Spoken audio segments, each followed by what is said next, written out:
Alors, c'est Alain Raymond qui écrit un billet dans la croix. Alors, cette fois-ci, c'est recevez l'assurance. Alors, aux dernières nouvelles, l'assurance vie, ça a eu payé, mais ça ne paye plus, ou quasiment plus. Tout le monde est d'accord. Disons les clopinettes. Je ne parle pas des banques qui proposent des assurances vie. Pour elles, tout va très bien. Elles ont le chic de faire du plus avec du moins. Je parle, pour lesquels ça ne va pas très bien, les assurés, qui aimeraient bien être rassurés sur leur assurance.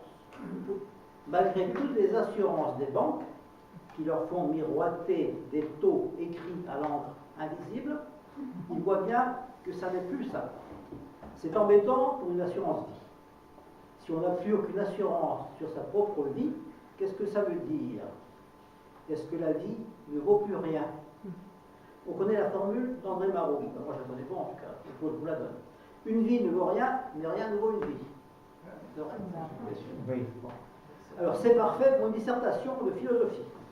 Mais ce n'est pas sûr que ça suffise à rassurer ceux qui ont souscrit une assurance vie.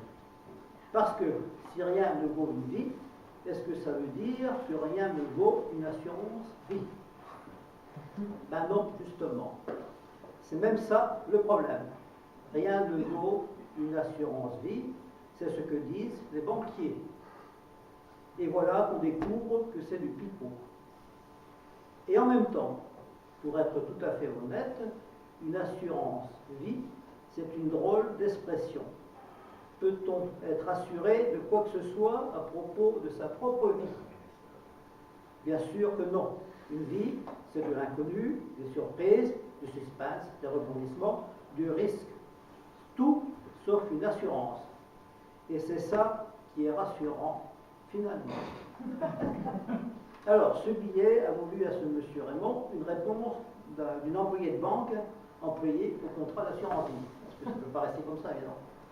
Alors, je fais cadeau des avantages proposés et promus par les assurances, ça par les banques, mais cet employé conclut ainsi: le principal intérêt de souscrire une assurance vie, c'est de mourir. Alors, M. Raymond poursuit: personnellement, je ne vois aucun intérêt à mourir. Je vois bien que mourir est une échéance inéluctable, mais je n'y trouve pas le moindre intérêt. Pas le moindre intérêt comme celui versé par les banques pour les assurances vie. Voilà, c'est dit, et la boucle est bouclée.